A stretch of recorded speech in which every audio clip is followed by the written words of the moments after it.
fairly simple that really had nothing to do with religion. I've seen a lot of writers talk about this and heard them talk about it, and I think there's some truth to it. Like you get this vision of something specific, and you don't really know what it is. But like for George R. R. Martin, Game of Thrones, he talks about it. It was finding direwolves in the snow. That was sort of the image he had in his mind that eventually became Game of Thrones.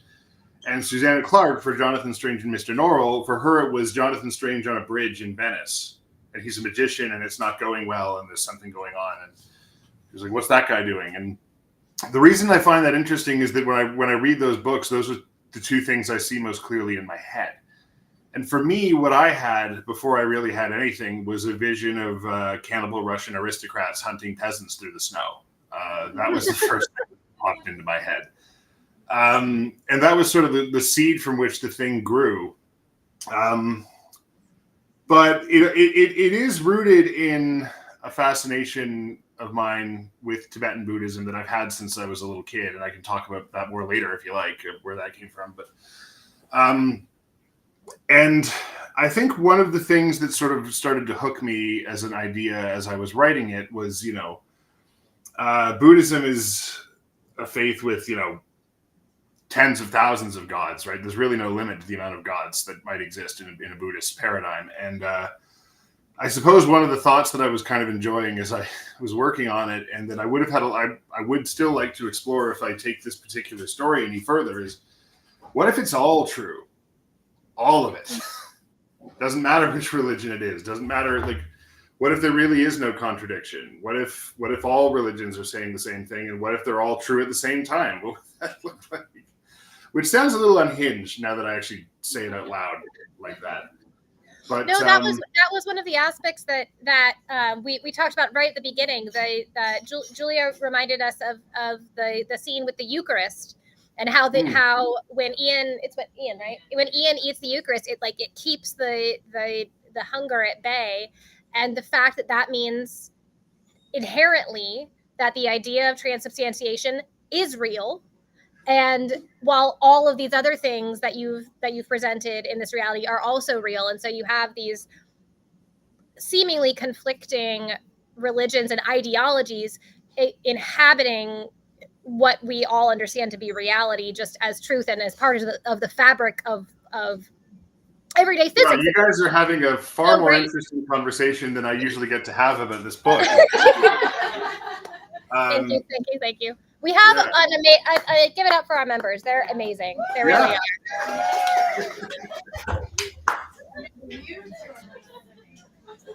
So anyways, I think that we would love a book that explores that. I think that's such an interesting way to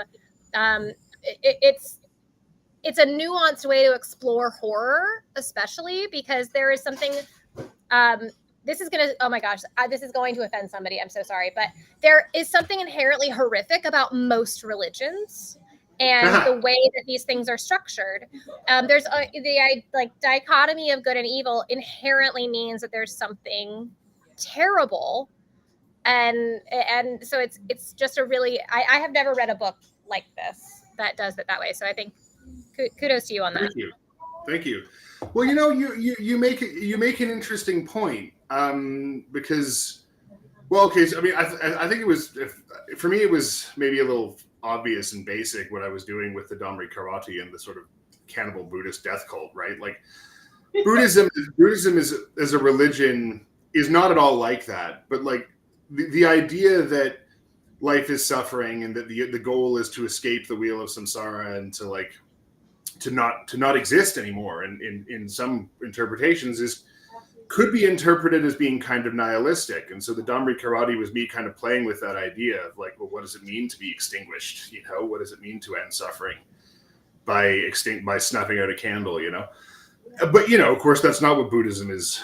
I mean, I'm not an expert in Buddhism, right? I'm not a scholar in Vajrayana Buddhism. And I'm a layman with an interest in it and a bit of and I practice it, but it's something you could study for a lifetime and still not be an expert on. And if you believe Vajrayana Buddhism, you could study it for hundreds of lifetimes and still not be an expert on it, right? So, but any religion can be wielded that way. right? I mean, any religion has light and dark aspects. Like there are people practicing Christianity who maybe aren't practicing it the way I would think they should.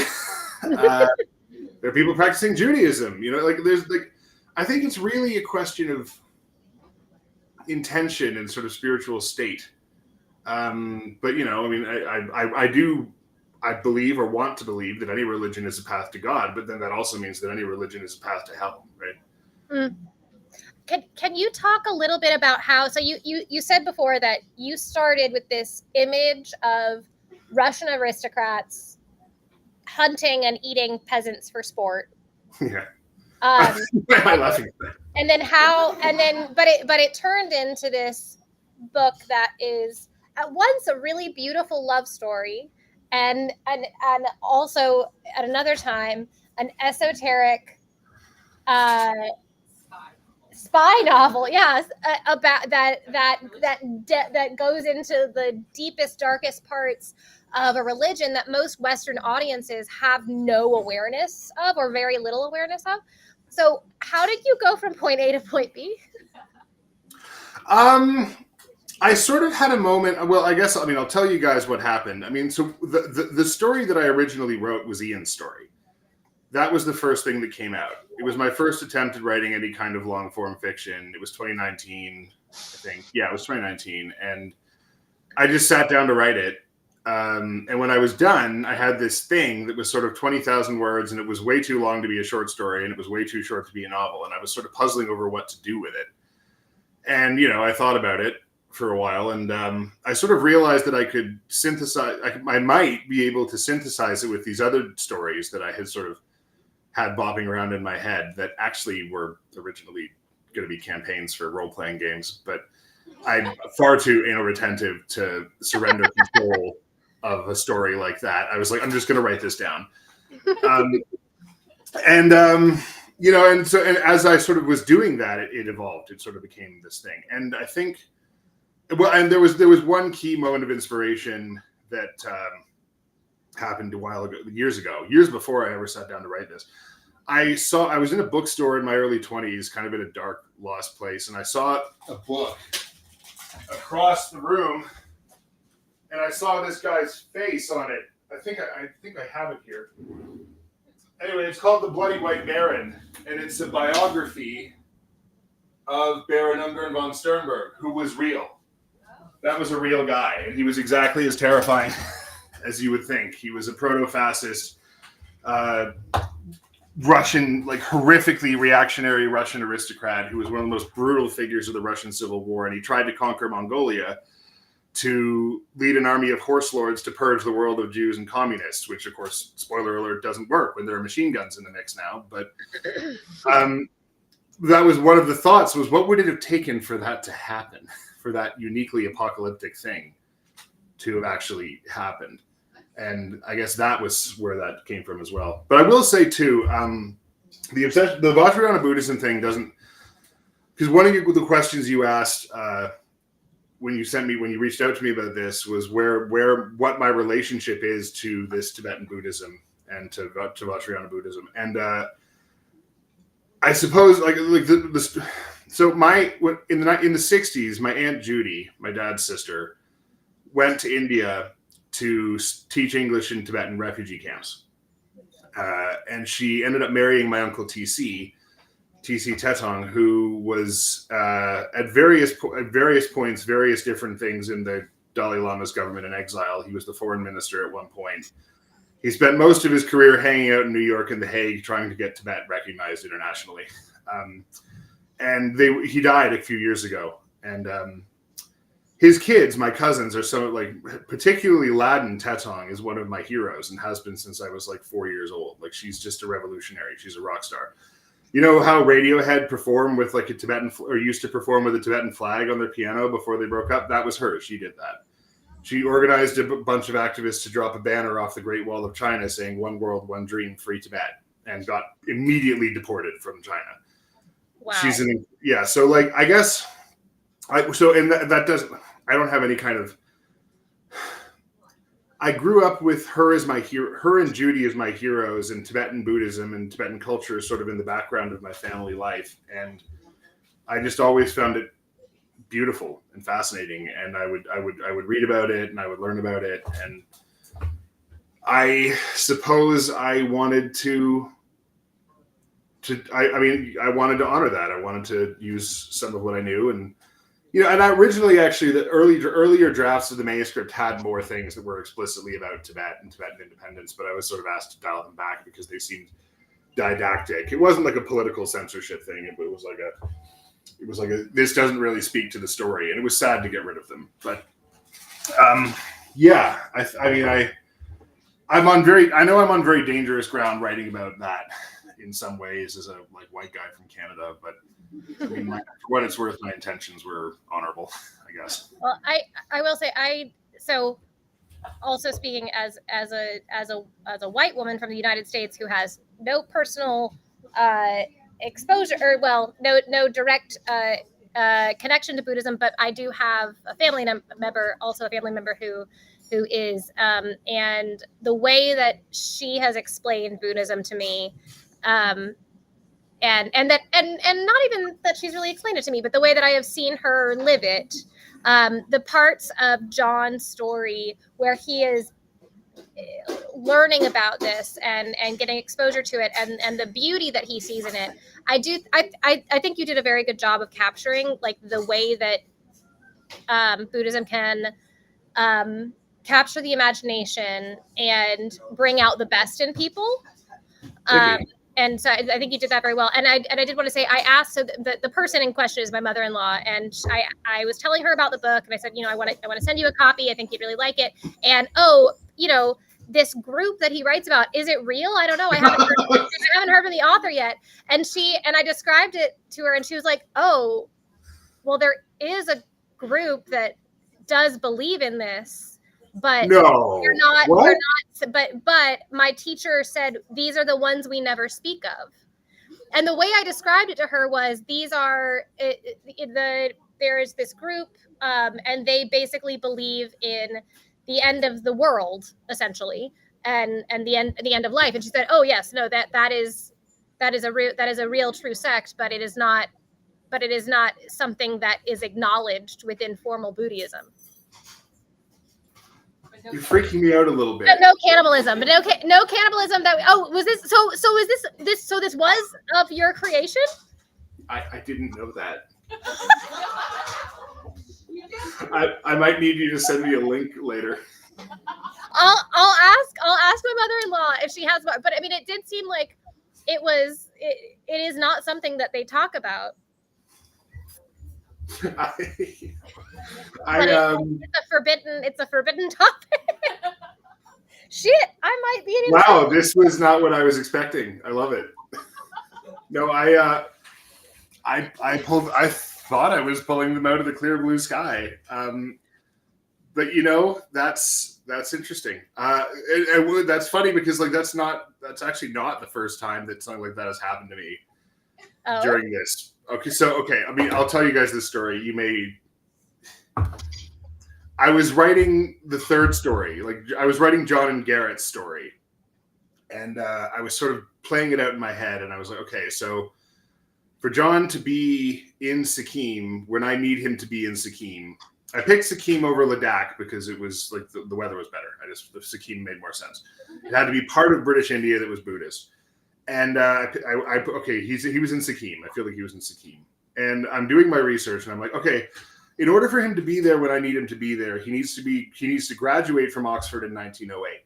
And okay, what college did he go to? Pembroke. I liked Pembroke. He went to Pembroke.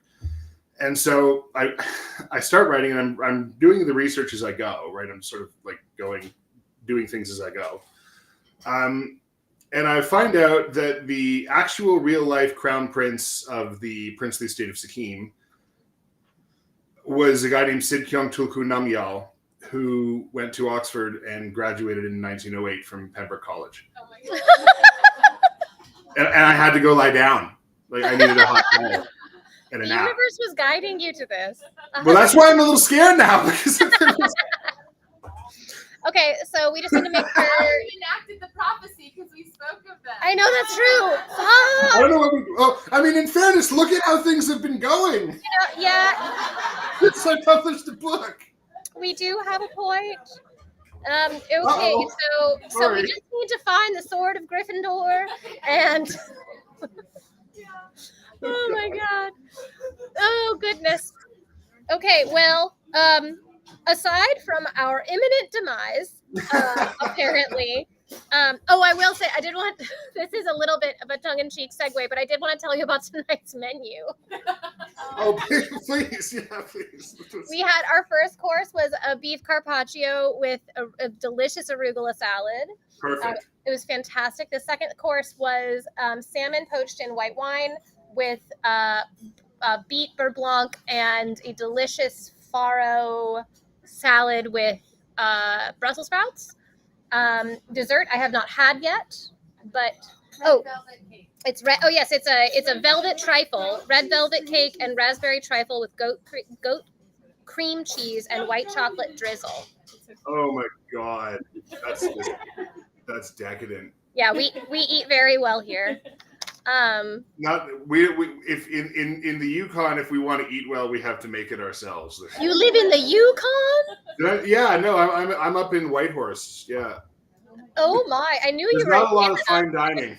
I didn't know about that.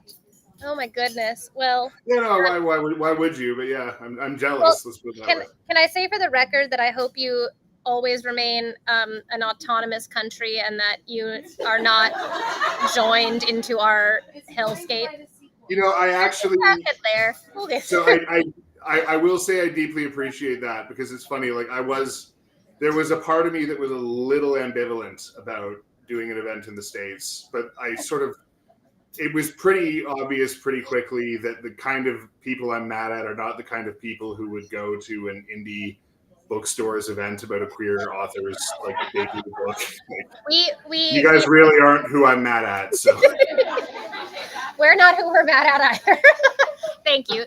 But seriously, it's like we loved your book, and it was I know we're running a little bit close to our time, but I did want to ask a few more questions. Specifically, is there going to be a sequel to this book? Well, that's an interesting question. To which, in the short term, the answer is no. I did originally, I actually did intend it to be a trilogy. But Orbit were of the opinion that they were struggling with series fiction lately, and that Gothic horror generally works best as a standalone. So I was okay with it being a standalone. I will probably write a sequel anyway at some point, and who knows, if there's massive demand, then I will certainly need it because I do have the story kind of gamed out in my head. We'll buy it.